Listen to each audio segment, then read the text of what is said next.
Lines are one-dimensional, but if you put several lines together in the right way, a second dimension emerges, something more complex than any of the individual lines.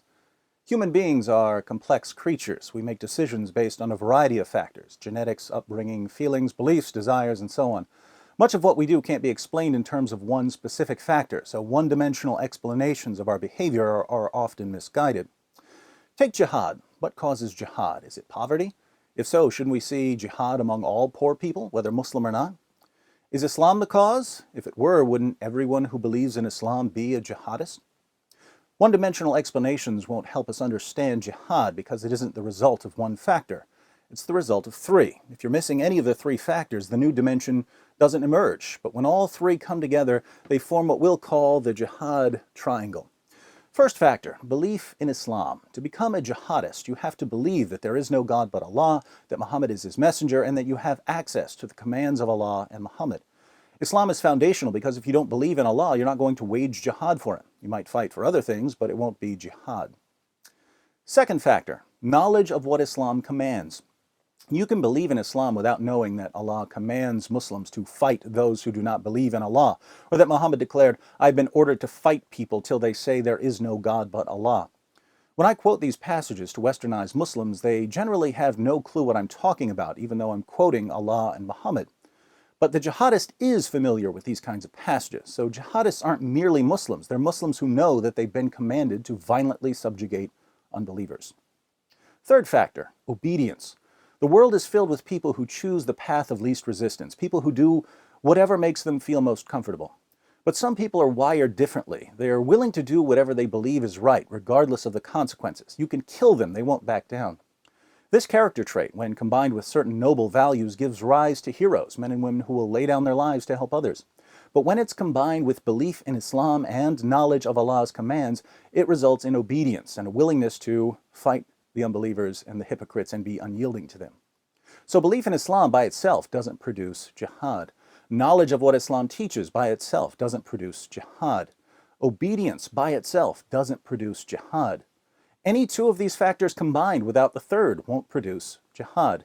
You can believe in Islam and be thoroughly willing to obey Allah as long as you don't know that He commands you to wage jihad. You can believe in Islam and know that Allah commands you to wage jihad as long as obeying Allah isn't a priority.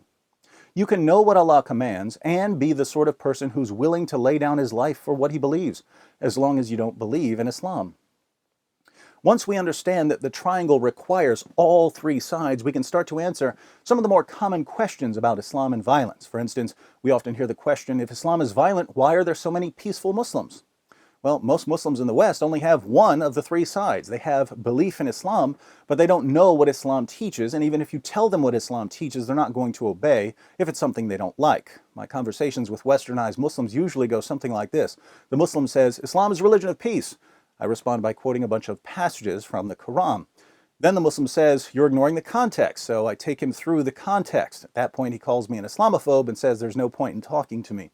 Notice, even when the commands and the context are spread out in front of them, many Muslims simply will not obey. They'll always be one side shy of a triangle. Another common confusion surrounds the issue of radicalization. How many times have we heard, "He was such a polite boy growing up. We don't understand how he ended up with a group like ISIS." It's actually pretty straightforward. You see, either he was raised with one of the three sides, belief in Islam, or he acquired the belief side through conversion. Either way, having the belief side opens the door for the recruiter to start working on the other two sides.